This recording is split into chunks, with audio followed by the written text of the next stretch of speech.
Welcome back to White Mountains Today. I'm joined in studio now by the Mount Washington Observatory's Cara Rudio. Hi. Thanks for joining us. Thanks for having me. You know, you've been traveling all over the world the last couple of months. I've been following your adventures on Facebook.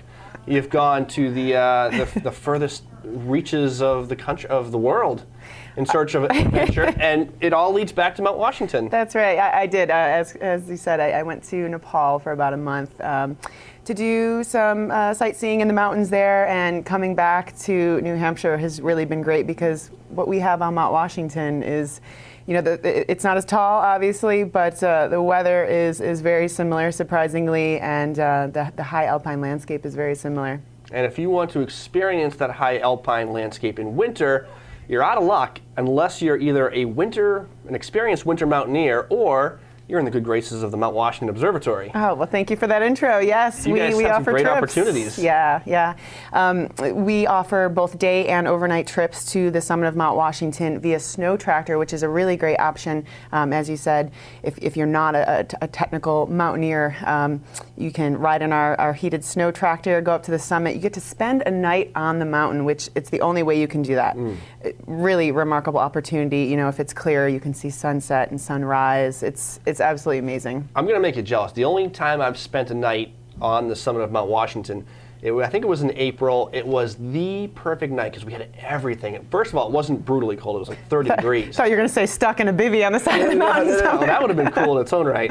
That would have been something I could brag about. And then, of course, this tail would grow and grow as I told it. But on this night, it was like 30 degrees in April, so you could actually go outside. The wind was eerily calm, which is unheard of on Mount Washington.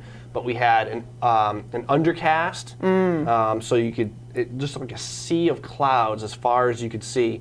The sun sank into it, and then the northern lights came out after that. Nice. So talk about your great summit experiences. Maybe you could have that same experience. Yeah, we offer 14 trips this coming winter season, beginning in January. The first one kicks off on New Year's, actually. That trip is sold out, but the next one's January 8th through 9th, and then they run all the way through April. The day trips, you ride up in the snow tractor, you get to sightsee on the way up. Once you get to the summit, we give you a tour of our weather station, which is closed to the public, so that's a neat opportunity in and of itself. And then, you do a hot lunch with the crew, get outside, experience that famed weather. As you said, it can be anything from clear, stunning vistas to, winds in excess of 100 miles per hour, which I've been out in like 80 plus, and that's a rush. I like to step outside and then step back inside, which is nice because you can do that. It's the only way you can do that. Otherwise, you wouldn't want to be on the mountain in those conditions. And then you return to the base by dark. That's the day trip. Okay. And then the overnight trips, you get to actually spend the night up there in our weather station with our crew. It's really one of the coolest things I've ever done. And the overnights are called the edu trips, right? There's a kind of an educational component to them. That's right. Who is this designed for?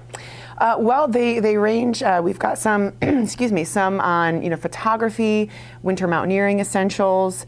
There's actually a new one this year, Alpine Culinary. You can learn high altitude cooking from a professional chef. In high altitude conditions. Right. We're above tree line, 6,288 feet. There's a range. So everything from teachers to hobby photographers, meteorology. We've got one on climate change, January 8th through 9th. That's a really interesting one. I wish I could go on. And they're led by expert instructors in those topics. And these are all topics that pertain to Mount Washington or weather or climate or high altitude. You're not going to find, like, for example, high altitude algebra is one of the edu trips, right? They're all alpine related. If people want a full schedule so they can see which edu trips appeal to them, can they find that on the website? Absolutely, mountwashington.org, and I think that's on the screen. Yep, MOUNT Also, give us a call. Feel free. We love mountwashington.org on this show, obviously. We're always checking out your live cams, so many different live views of... It's gorgeous today. It's gorgeous today. And then you should be staying checking that website frequently, because I understand you have a big announcement coming up.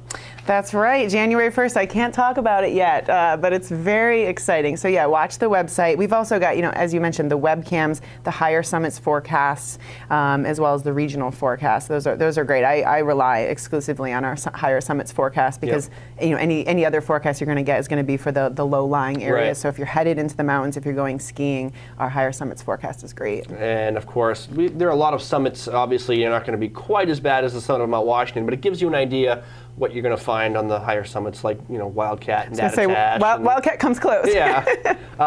These are some close to live views from the summit right now. Look at the northern presidentials this morning, beautiful.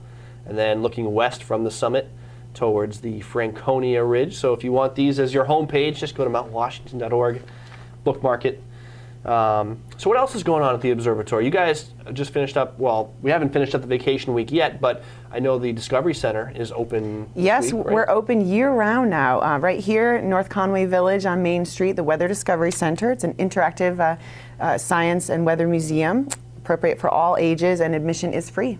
So if you want to experience the summit of Mount Washington and aren't going to quite make it there yourself, you can actually do a lot of the things down here at the Weather Discovery Center that the observers do up there, play with instruments, kind of see what it would be like on the summit. Yeah, we have a replica of our original weather station on the summit, colloquially referred to as the Shaky Shack.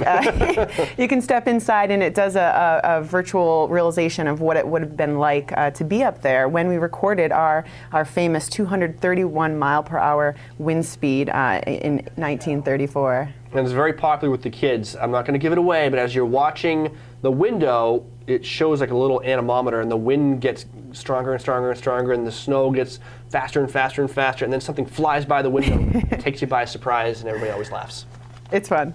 And we also do the live connections with this summit. So if you can't make it on one of our trips, you can do a live video conference chat with our weather station. That's a really neat thing to do, too. It is really good. It's like watching a movie, except the movie all of a sudden talks back to you, and it catches you totally by surprise.